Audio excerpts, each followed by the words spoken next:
Hey there, welcome to yet another Leading in the Moment podcast. I'm your host, Chris Coraggio. This Leading in the Moment podcast is something we are doing, obviously, to try to enhance the efforts of members of our community as we all go through this COVID-19 pandemic. And joining us today is Kay Norris. She is the interim director of the Paradise Valley Emergency Food Bank. Kay, thanks so much for being here. I'm happy to be here. Thank you. You got it. Okay, so you became interim director when? Oh, the Gail Marks, who was the director for 26 years, retired March 10th. She stayed for 2 weeks, so March 26th. Okay, March. So that's when you became interim director, the end of Yes. last month. Yes, but I've been on the board since 2009. Sure. But what a time to enter into being a director Yes. here in this COVID-19 pandemic. Tell me what's been going on at the food bank. How you guys are still open. How are you guys managing? We are managing with half as many volunteers as we normally have, but the community keeps bringing in new people. The community has been unbelievable. We have wonderful donations, financial, and most recently food, which we need, and paper goods. And we manage each week to bring in 4 or 5 new volunteers to help fill the slots. And in lieu of having the clients come into our office anymore, we're meeting them outside. And everybody has masks and gloves, and just have to adjust.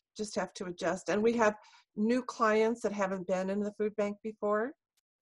So it's a big transition. She resigned on March 10th, and March 12th, President Trump said, gosh, we need to have social distancing. And then I think 3 days later, he said, no, you need to stay home. So it kind of we have almost 100 volunteers, and a lot of them are older because they are retired and they can serve. So a lot of them needed to stay home. But Sure. So you're working with half, like you said. Half, What sort of increase have you seen in people needing food, needing supplies since maybe the end of last month? Yeah, more families. I mean, bigger families, more families, and people who have lived, like a mom and a dad who had children that were in college or whatever are now home, or they've lost their jobs because they were in the social, industry. So it's just a different mix of the retired still are here, but there seems to be families with more children, because we also give out 850 weekend food bags. So we're at 12 different schools every Friday morning. The Paradise Valley School District is passing out food bags Monday through Friday, 8 to 10, to young people who have free and reduced lunches. So we still come out on Fridays and pass out 850 food bags at 12 different schools. And we're passing out flyers to let their parents know that they can come into the food bank as well, now that we get to see them together. Sure. So they can go to the curbside at the school, but they can also, obviously, if they were unaware of you, come to the bank. Yes. Yeah. And that has brought in more people as well. We serve the Paradise Valley Unified School District boundaries, which is 98 square miles. I was going to ask you, so 98 square miles. Okay. What about, you mentioned that your staff has pretty much been cut in half, the volunteer staff. Of the people that are there and working every single day, how are you guys kind of practicing that social distancing within the food bank, still trying to do the job? Well, we all wear masks and gloves, and we have shifts come every 2 or 3 hours. A lot of people are doing multiple shifts. People are wonderful, and it's really, the people that are there are thrilled to be there. So it's just a very happy place, if you can imagine. It really is, because everybody feels so blessed that they're well and they can be there. So it's a great place. But we only have like maybe 8 people at a time in the food bank. 3 people are setting up family food boxes.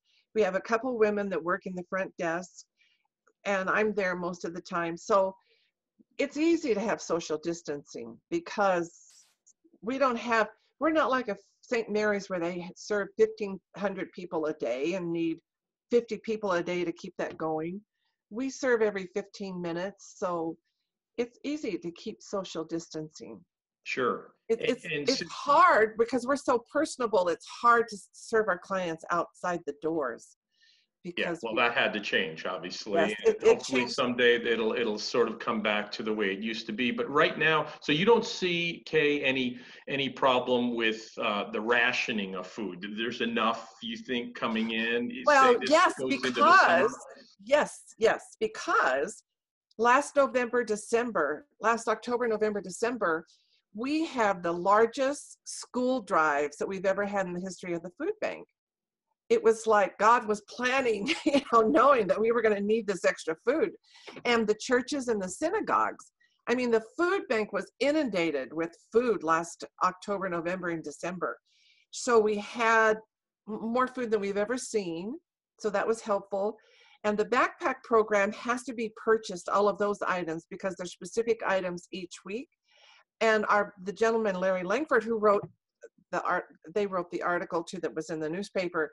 He already purchased all of the food for the weekend food bags till the end of the school year before March.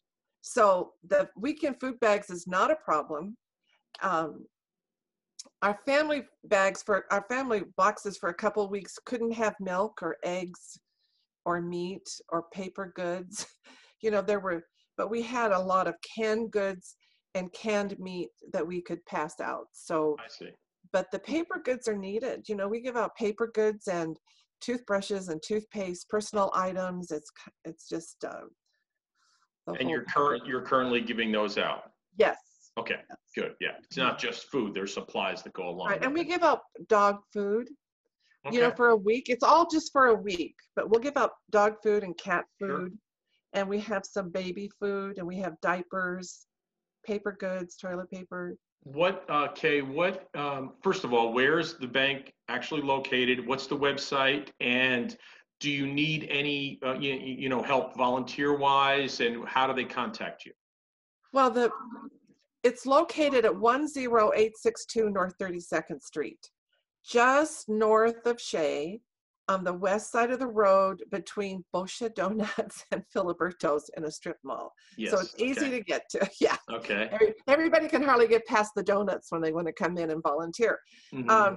We're open from 9 to 4, and you can email me if you want to volunteer. It's director@pvefb.org. If you want to volunteer. Mm-hmm. Our website's the same, PVEFB, and there's a PayPal link so they can donate through PayPal there.